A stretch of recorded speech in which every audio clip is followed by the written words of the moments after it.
자, 이제 4, 5세기 초대교회에는 그 삼위일체 논쟁과 그 기독론 논쟁이 벌어지게 됩니다. 삼위일체 논쟁 그 과정표를 보면은 그 알렉산드리아의 감독 그 알렉산더가 설교 중에 통일된 삼위일체의 위대한 신비에 대하여 이렇게 신격 안에 삼위의 차이가 없다 이렇게 했는데 그 장로되는 아리우스가 반대했습니다.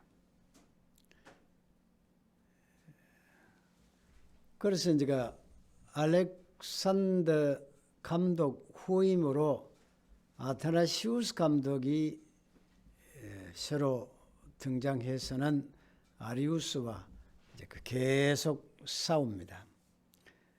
아타나시우스 감독은 성자 성부 동일 본체라 했는데 그 아리우스는 양자론에 입각해서 삼위일체를 반대합니다. 이게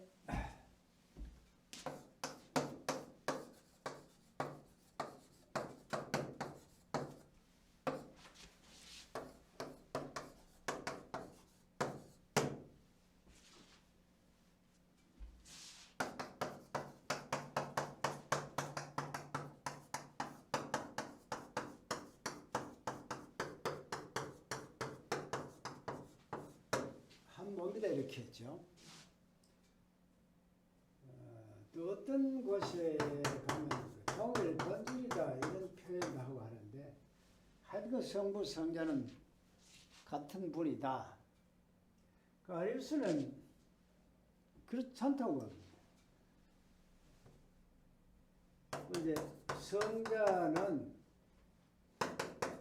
성부에 종속되어 있다 하는 오리겐의 입장을 아리우스가 지지합니다.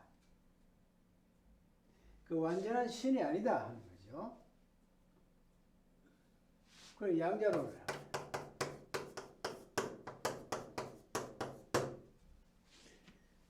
그래 이제 아타나시우스하고 아리우스하고 싸우는데 아타나시우스 감독이 아리우스 장로를 그걸 해버립니다. 단죄를 해버립니다. 이단으로 정죄를 하니까 이 아리우스는 저 안디옥에 가서 자기 아는 그 감독들과 같이 아타나시우스를 상대로 해서 당신이 이단이다. 양군대 싸웁니다. 계속 싸우는데 한 70년간 싸웁니다. 그리고 한 300여 명의 종교 지도자들이 모여가지고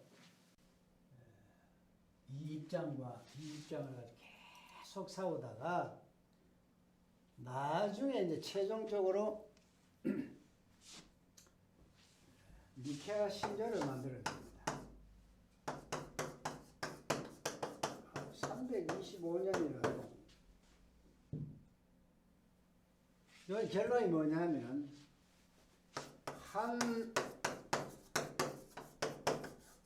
하나님 안에 삼위,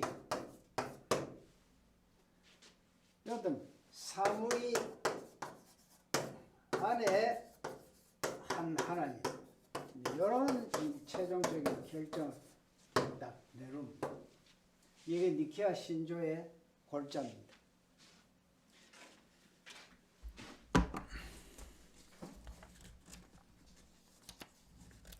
그 복잡한 그 과정은 이게 뭐 정치적인 그것도 참 많습니다. 하여튼 이게 70년에 걸친 논의 끝에 세 인격 안에 한 하나님, 한 하나님 안에 세 인격론 이걸 수용하게 되었습니다.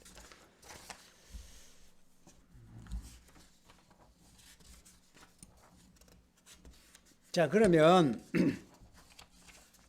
니케아 신조 내용을 한번 보시겠습니다.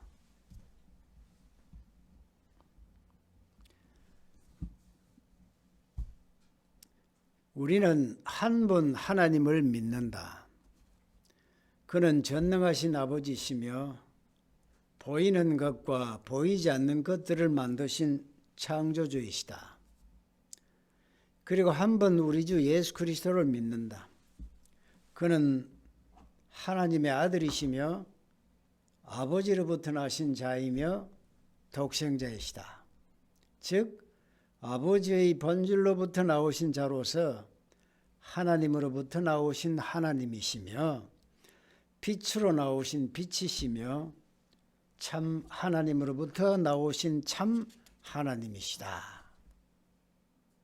그 요 가지 보면 예수님은 하나님의 아들이시고 예수님은 하나님이시다 하는 이런 이제 고백입니다. 나우신 자이시고 만들어진 자가 아니시다. 아버지와 본질이시며 그를 통해서 하늘에 있는 것이나 땅에 있는 모든 만물이 존재케 되었다. 그는 사람들과 우리의 구원을 위하여 하늘로부터 내려오셨고 성육신하셨고 인간이 되셨으며 고난당하시고 3일 만에 부활하셨으며 하늘에 오르셨다. 그리고 산 자와 죽은 자를 심판하러 오실 것을 믿는다. 그리고 성령을 믿는다. 이것이 니케아 신조의 골자입니다. 콘스탄티노플 신조는 똑같은 내용인데 여기에 조금 이래 수정을 해서 콘스탄티노플 신조가 나옵니다. 내용은 똑같습니다. 그러면 이 니케아 신조가 내용이 사도신경 내용과 거의 같습니다. 저는 그 교회사를 공부하면서 느낀 것이 이 오랜 기간 동안에 어떤 신조라든지 교리를 확정하는 것은 인간의 노력이 아니고 성령께서 역사하시기 때문에 이 니케아 신조는 물론 거기 정치적인 것이 개입되기는 했어도 최종적인 이런 신조는 변하지 않는다. 시대가 아무리 흘러가도 변치 않는 진리의 고백이다. 이렇게 생각합니다. 그래서 참 귀한 겁니다. 그 다음에 켈케톤 회의는 기독론에 대한 논쟁이었는데 여기 이제 네스토리우스하고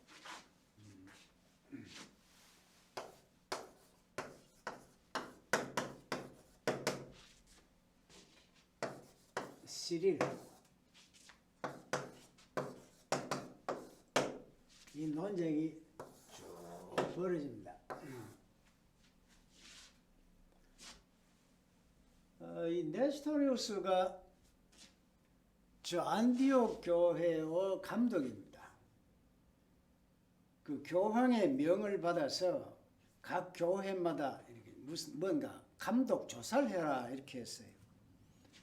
그 네스토리우스가 시릴에 대해서도 조사를 했습니다. 그 시릴이 감정에 상해서요. 나를 감히 조사를 한단 말인가. 이 반감을 갖고 네스토리우스에 대해서 시릴이 당신이 이단이다 하는 쪽으로 몰아갑니다. 그래서 이 네스토리우스를 교회에서 추방을 하려고 애를 썼습니다. 그 중에 시릴이 무엇을 이제 생각했느냐 하면 네스토리우스 입장은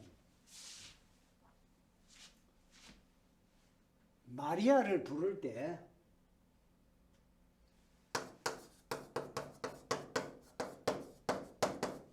하나님의 어머니 이 입장하고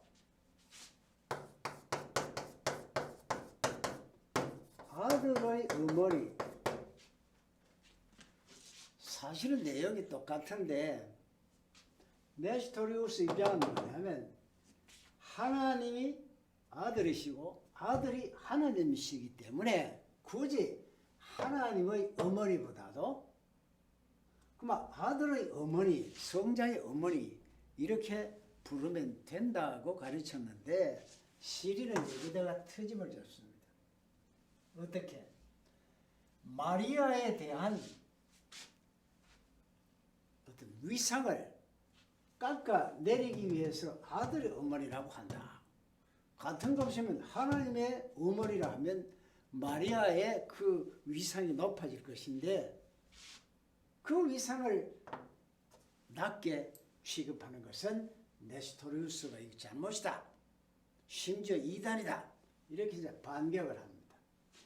이 문제를 가지고 계속 싸워서 여기는 참 정치적인 게 참 많습니다.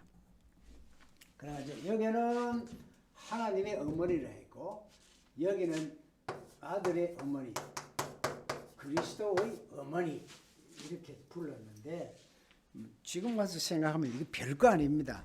이걸 계속 이제 내 편이 옳으니 너 편이 옳으니 해가지고 서로 이제 그 공의회를 늘어서는 상대방을 이단이라고 규정을 해버립니다. 이렇게 이제 여러 동안 땡기고 밀고 하다가 451년에 켈케톤에서 공의회를 열어가지고는 켈케톤 신조를 만들어 냅니다. 그리스도의 양성 교리를 채택하고 그 새로운 서방 신조로 채택합니다.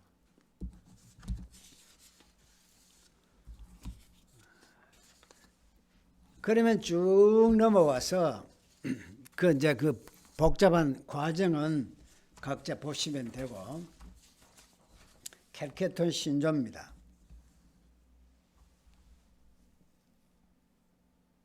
읽어봅니다.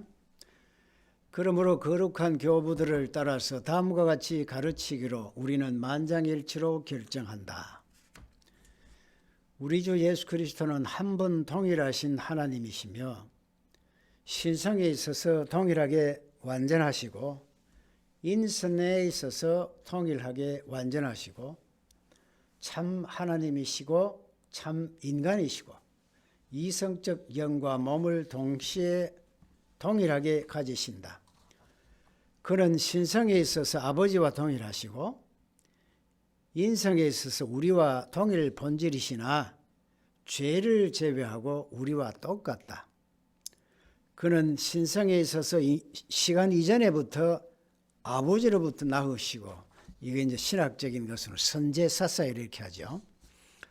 동일하신 분이 마지막 날에 우리와 우리의 구원을 위해서 동정녀 마리아에게서 나셨으니 그의 인간성에 대하여서는 동정녀 마리아가 하나님의 어머니시다. 우리는 한 분 동일하신 그리스도 아들 주님을 독생자로 인정하며 두 본성이 혼돈이 없고 변화도 없고 분리도 없고 별거도 없는 연합체로 알려졌으나 두 본성의 차이가 연합으로 인해서 결코 없어지지 않으며 각 본성의 속성은 한 위격과 한 본체 안에 다 같이 보존되고 함께 역사한다. 두 위격으로 나누어거나 떨어지는 것이 아니고 한 분 동일하신 아들로서 독생하시고 하나님의 말씀이시며 주 예수 그리스도이시다. 옛 선지자들이 예언한 대로 예수 그리스도 자신에 대해서 우리에게 가르쳤으며 우리에게 전달된 교부들의 신조가 그렇게 가르친다. 이 그 기독론에 대한 신조가 오늘날까지 하나의 고백으로서 변함이 없습니다. 이게 참 성경에 근거한 신조이기 때문에 이단을 구별하는 하나의 기준으로 삼을 수 있습니다. 자, 이제 드디어 이제 어거스틴과 펠라기우스 쪽으로 이제 넘어옵니다.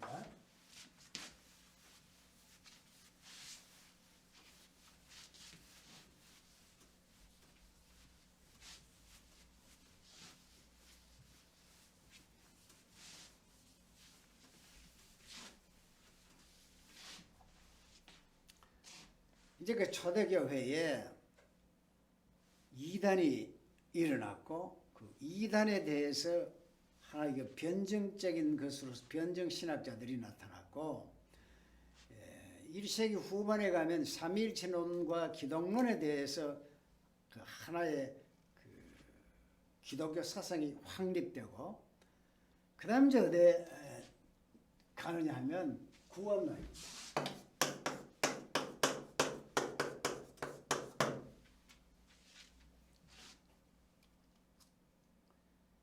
구원론에 있어서 어거스틴과 펠라기우스가 등장합니다.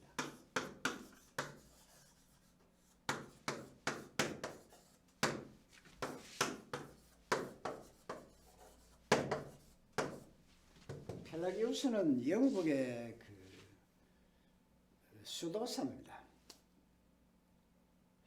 펠라기우스는 그 당시 시대를 볼 때 너무 그 타락해가 있습니다.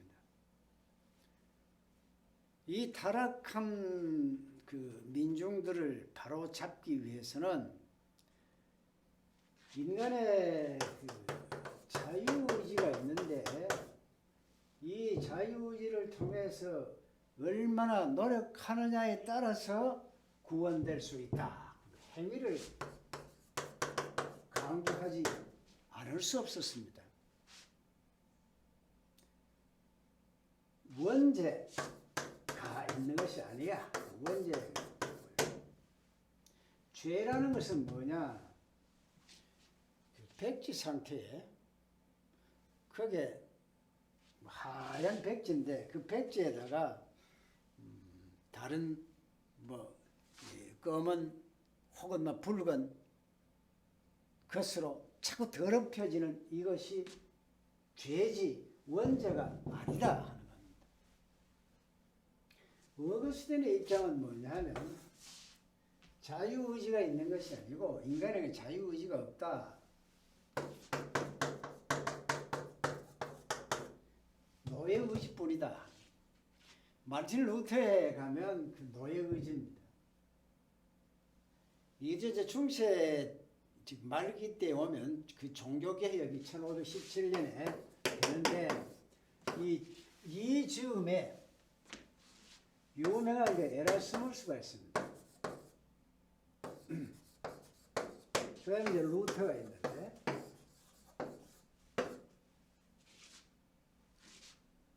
에라스무스 루터보다 18살 그 위가 에라스무스입니다.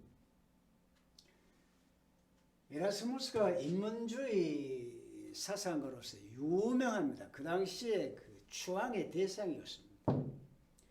이 사람이 자유의지에 대해서 책을 냈습니다. 아주 뜨거운 논문인데 루터가 이걸 읽고 나이로 보면 자기의 참 그 대선배지만은 이 논문을 보고 에라스무스는 기독교의 기자도 모르는 신앙이 무엇인가도 모르는 아주 무지한 자이다 하면서 인간에게 무슨 자유의지가 있느냐? 노예의지뿐이야. 하나님의 의지, 하나님의 주권에 하나님의 뜻에 전적으로 의지할 뿐이지 인간의 어떤 자유의지가 있는 것이 아니다. 뭐 구원에 관한 한 구원론이거든요. 이건 완전 타락 원죄를 가진 존재이기 때문에 인간에게는 지가 어떻게 공적을 쌓아서 구원될 수 있는 것이 아니야. 행위가 아니야. 오직 하나님의 은혜 뿐이야. 그리고 이미 지옥 갈 자와 천국 갈 자를 정해놨어. 이게 예정설이 아니고 여기는 만인 구원설을 이야기합니다. 펠라기우스하고 어거스틴하고 완전히 다릅니다. 인간의 노력에 의해서 구원될 수 있고 선행을 함으로써 원죄가 아니기 때문에 인간 노력은 안 돼. 오직 하나님 은혜라 해야 돼. 원죄가 있어. 그리고 천국 갈자, 지옥 갈자 그 숫자까지 딱 정해져 있어. 아니야, 누구든지 믿으면 다 구원돼. 다 이 상반되는 사상이 이 당시에 서로 양립되어 있었습니다.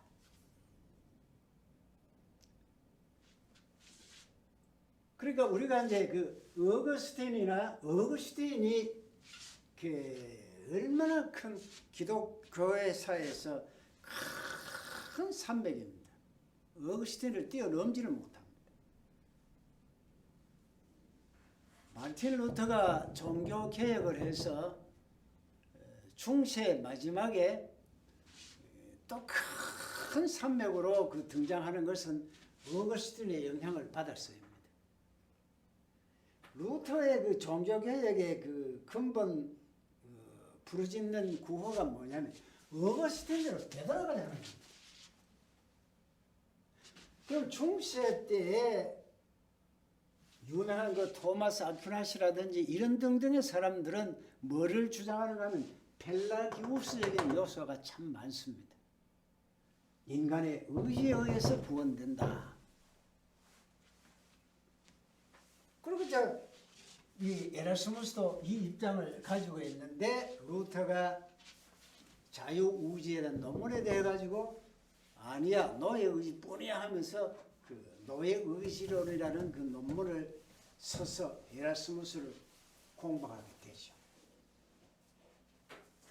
자 이제 어거스틴과 펠라기우스의 이런 구원론에 대해서 한참 논쟁을 벌이고 있는데. 어거스틴이 그 당시에 아주 영향력 있는 인물이기 때문에 어거스틴의 말 한마디가 곧 진리가 되고 비진리가 되고 이렇게 규정 지었을 정도입니다. 그러면 종교회의에서 펠라기우스는 이단이야 이제 규정을 해버렸습니다. 그래도 사람들의 생각은 펠라기우스적인 이런 요소가 마음에 드는 겁니다. 하나님의 그 은총과 또 인간의 자유의지가 합쳐져서 신인 이게 맞는 인간이 좋아하는 그런 사상이지 오직 은총이라 하는 이것이 마음에 안 듭니다. 그리고 예정설 같은 거 아주 기분 나쁩니다. 펠라기우스를 따르는 자들을 이단이라고 결정했지만은 절대 다수가 이거를 용납할 수가 없죠. 그렇게 양분돼서 사상적으로 막 서로 싸웁니다. 기독교가 국교이기 때문에 이런 사상을 가지고 대립을 하면 사회가 혼란스럽죠. 그래서 이제 등장한 사람이 590년에 그레고리 1세입니다. 교황인데 이 교황은 그 신학적인 그 안목도 있고 실력도 있고 또 아주 뛰어난 행정 능력도 있고 이런 사람이 가만히 보니까 정치적으로 뭔가 이렇게 통일을 해야 돼, 해결을 해야 되겠거든요. 또 신학적으로 뭔가 하나로 정립을 해야 되겠는데 그래서 이제 그레고리가 등장하고 어거스틴도 지나치고 펠라기우스도 너도 지나쳐 양쪽을 다 인정할 수 있는 교리를 채택합니다. 그것이 바로 신인 협동설의 교리입니다. 캐톨릭의 교리는 이겁니다. 그레고리 1세가 이걸 아주 확립했고 이걸 가톨릭 교리가 되어서 내려오고 있죠.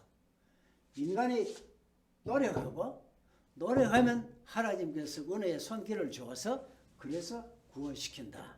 인간이 가만히 있으면 공적을 찾지 아니하면 구원되지 못한다 하는 그런 이제 입장입니다.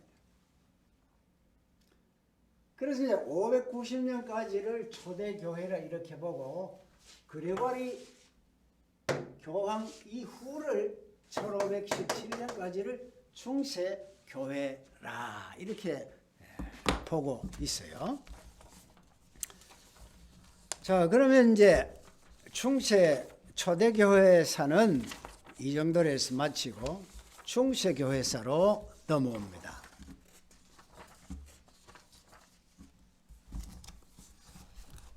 자, 중세교회로 넘어오기 전에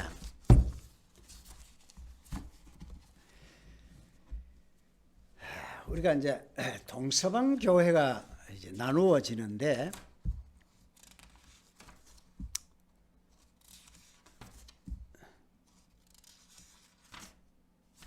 동서방 교회에 대해서 잠시 언급할게요.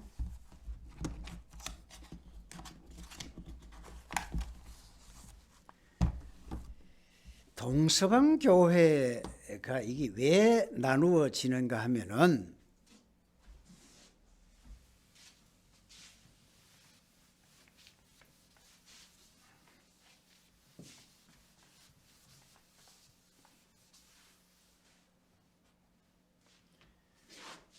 우리가 이제 역사를 유럽의 역사를 크게 나누면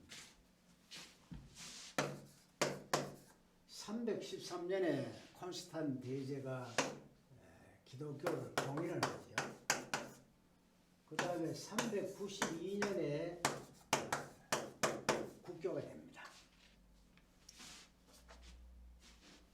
요 중간에 330년에 수도를 그 로마 수도를 콘스탄틴 대제가 자기 이름을 따서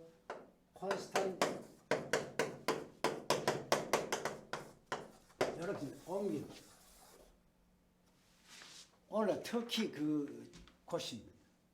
그러면 유럽의 지도를 보면 터키를 중심으로 해서 이쪽에 소위 그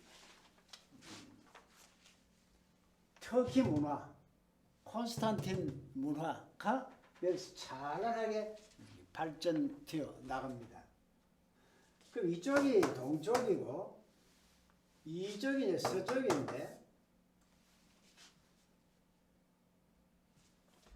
데오도시우스 황제가 죽고 난 후에 그 아들을 한 아들은 동쪽 콘스탄티노플을 중심으로 한 이쪽을 땅을 네가 통치하라 했고 또 한 아들은 서쪽으로 통치하라 이랬습니다. 그러면 자연적으로 동서로 나누어질 수밖에 없습니다. 국교니까 교회도 역시 한 아들을 중심으로 한 동쪽 교회 또 서쪽으로 하는 서쪽 교회 그 동방 교회 서방 교회가 서서히 나누어지게 되지요. 언어 사용을 이쪽은 라틴어를 사용합니다. 원래 이쪽은 터키 쪽은 이란하고 이쪽은 뭐냐면 히브리 그리스어를 사용합니다. 그리고 언어상 아예 그게 되죠. 정치적으로 나누어들고 아예 그걸 하죠. 그래서 이제 동방교회, 서방교회가 나누어질 수밖에 없는데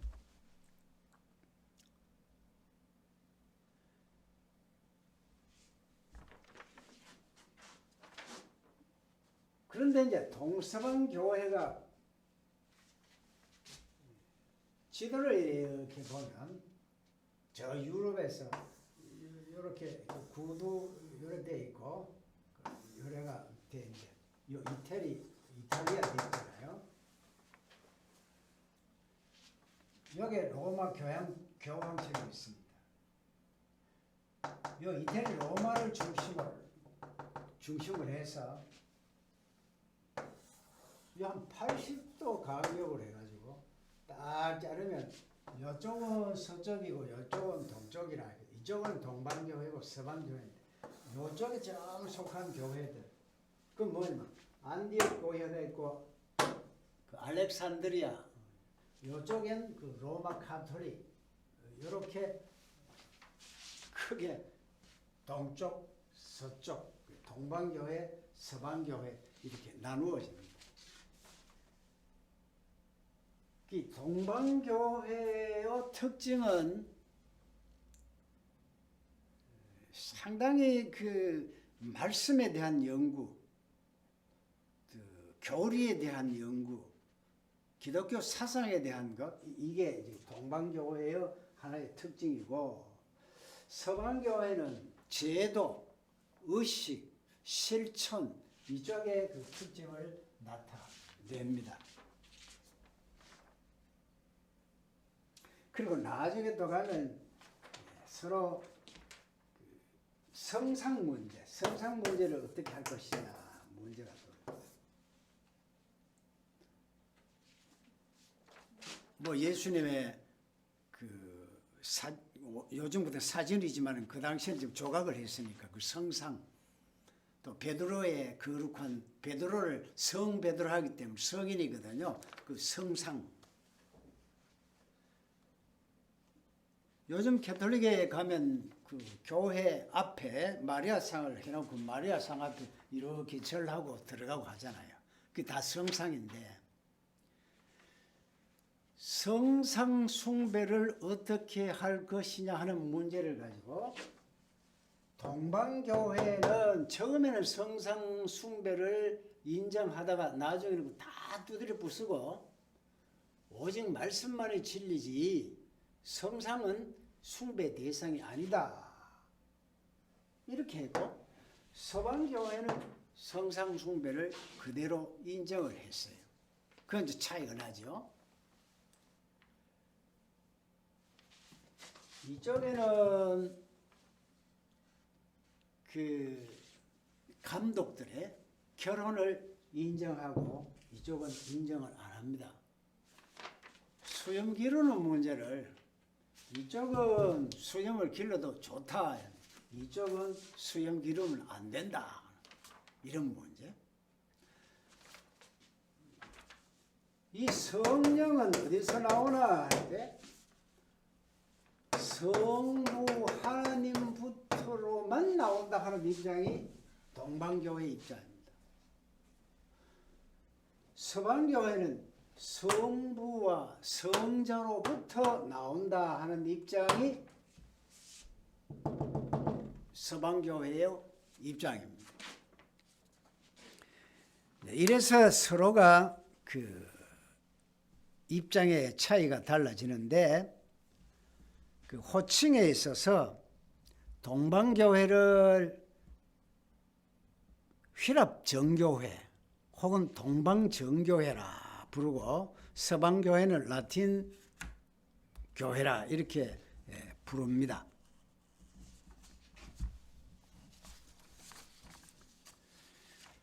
주요 교부들은 동방에는 그 앞에 우리가 다루었듯이 황금의 입이라고 하는 크리소스톰이 그 유명한 분으로 있고요. 또 유세비우스, 아타나시우스, 가바도기의 세학자 뭐 이런 분들이 있습니다. 서방교회의 유명한 분은 탁월한 행정가인 암브로시우스가 있어요. 이분은 30세에 이탈리아 상부의 통치자가 되었다가 34세에 서로마 제국수도인 그 밀란의 감독이 되었고요. 이분은 감독직에 오르자 말자 제일 먼저 그 부여했던 자기의 전 재산을 교회와 사회에 바쳤고 또 그의 사무실을 가난한 자들과 억압받는 자들에게 항상 열어 놓았습니다. 성경 연구와 금욕생활, 개방된 삶과 깨끗한 금전생활, 또 신앙과 삶이 일치했던 그의 설교는 힘이 있었고 설득력이 있었습니다.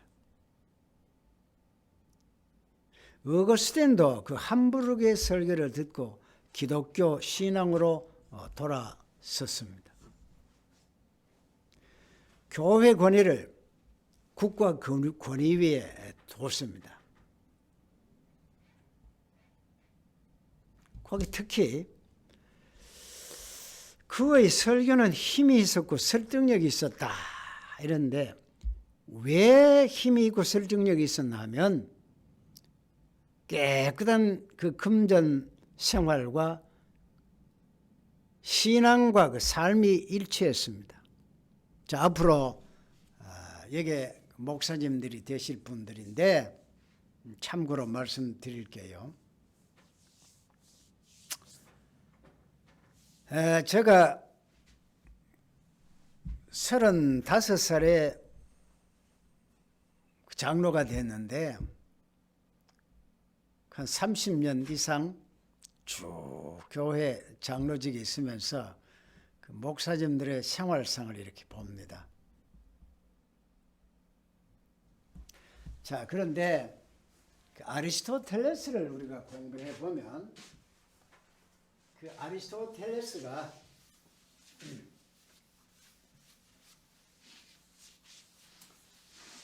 사람을 설득시킬 수 있는 것은 첫째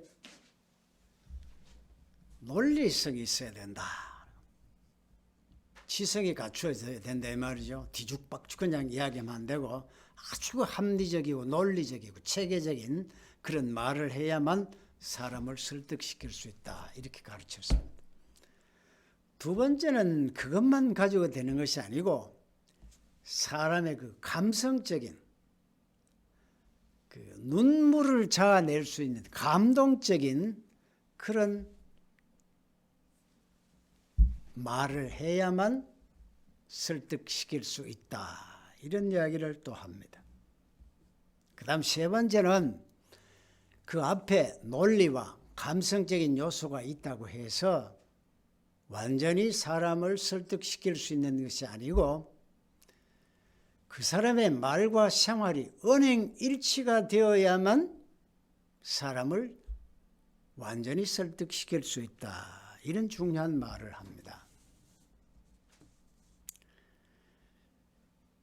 우리 설교자들이 참 어려운 것이 뭐냐 하면 설교는 그럴듯하게 말씀에 따라 잘 하는데 그 사람의 그 생활이 말씀과 일치하지 아니할 때는 교인들을 설득시킬 수가 없습니다.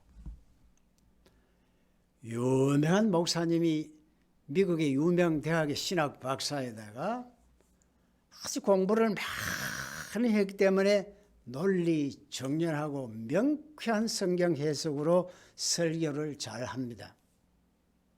그런데 교인들은 그 목사님에 대해서 반감을 갖고 있거든요.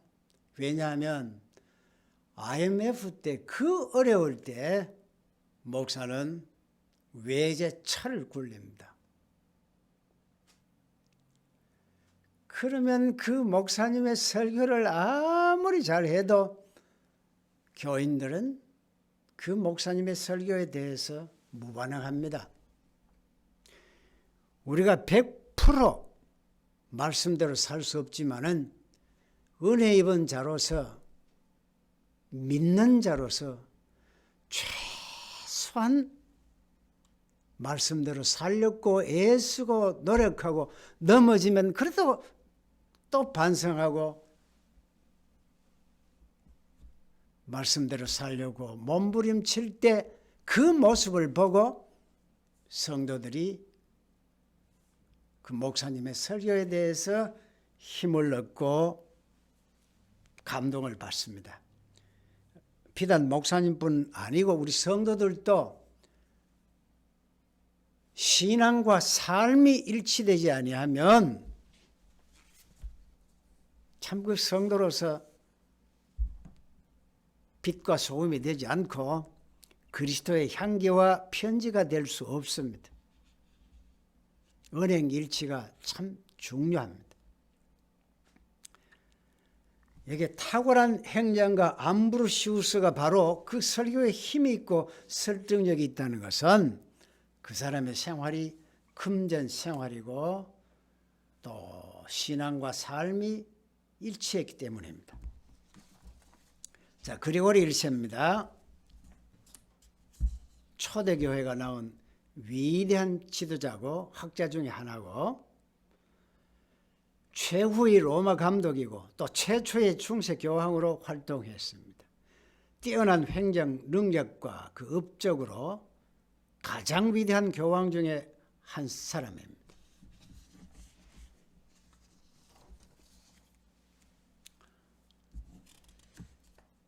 그 다음에 그 초대교회 때 성경 번역의 선구자인 제롬입니다. 이 제롬이의 그 성경의 그 유명한 벌게이트 성경 있죠. 불같은 성경. 벌게이트.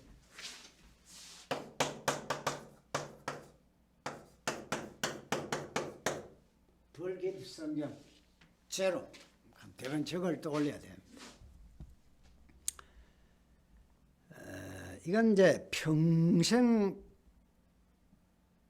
그 번역 사업을 했는데 구약 전체를 라틴어로 번역했습니다.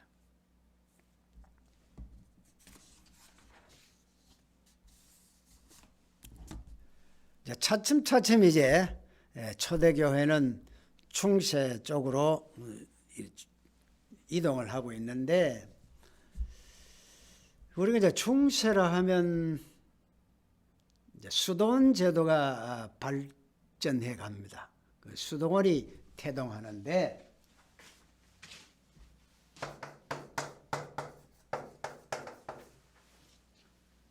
왜 이제 수도원이 등장하게 되느냐 하면 313년에 기독교 공인되고 392년에 기독교가 국교가 됨으로써 출시하려고 하면 교회로 모여들어야 됩니다. 그런데 박해가 있고 어려울 때는 신앙의 어떤 귀한 그런 것이 있었는데 편하면 신앙을 찾아볼 수 없습니다. 그래서 교회가 자꾸 타락하게 됩니다. 너무 세속화가 돼요.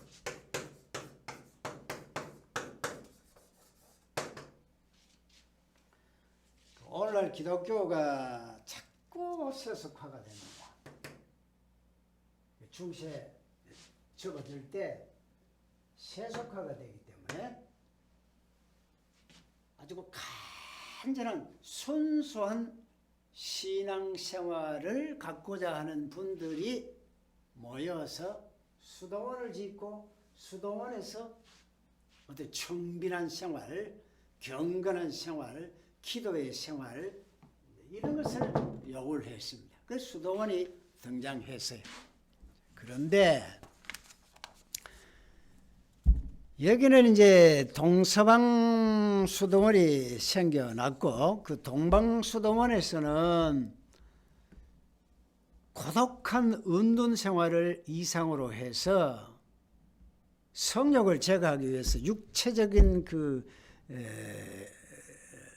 육체적으로 아주 기진하게 만들기 위해서 과도한 금욕주의를 실시했습니다.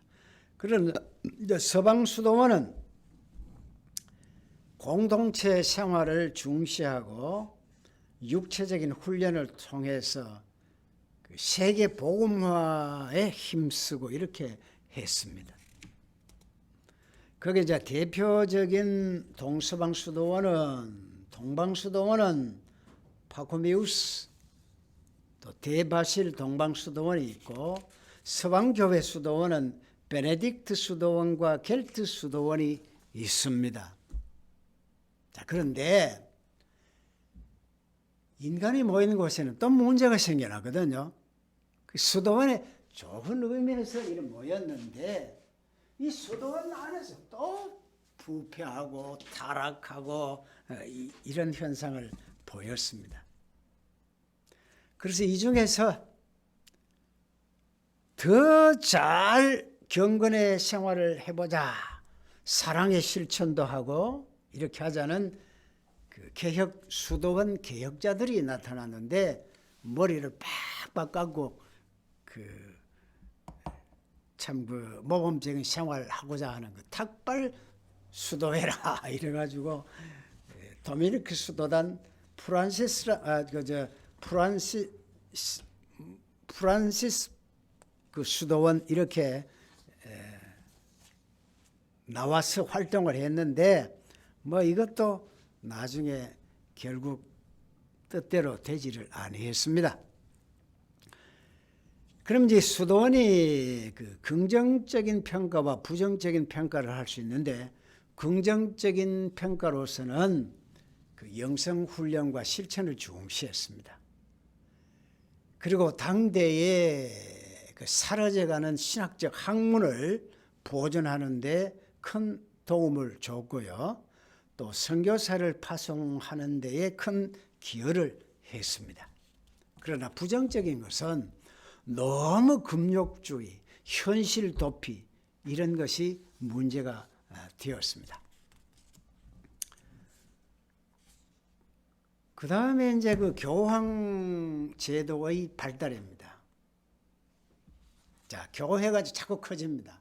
커지니까 오늘 이제 교회가 우리 보면 이제 각 교회에 목사님이 있고 목사님들이 모이는 시찰회가 있고 또 시찰회 위에 노회가 있고 노회 위에 총회가 있고 이렇게 모임이 있듯이 이 당시 이제 감독이 있고 감독이 모여가지고 감독 중에 위에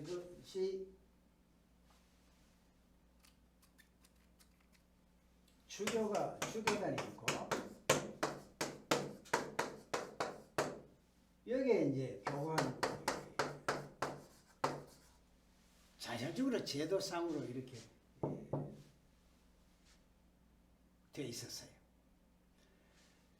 처음에 이제 교회 지도자를 신앙의 아버지라 해가지고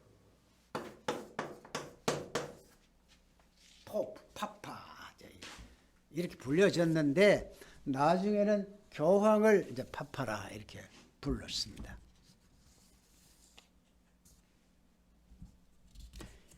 자, 이 교황을 이 사도직에 대해서 어떻게 이제 생각을 하느냐 하면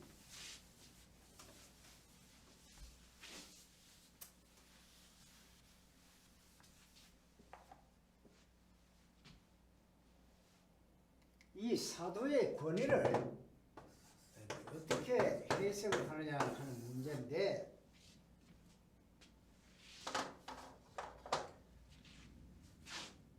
마태복음 16장 16절 그 이후에 보면 이제 예수님께서 제자들에게 묻습니다. 나를 누구라고 생각하느냐 하니까 뭐 더러는 엘리야, 더러는 뭐 세례 요한 이런 대답을 하지요.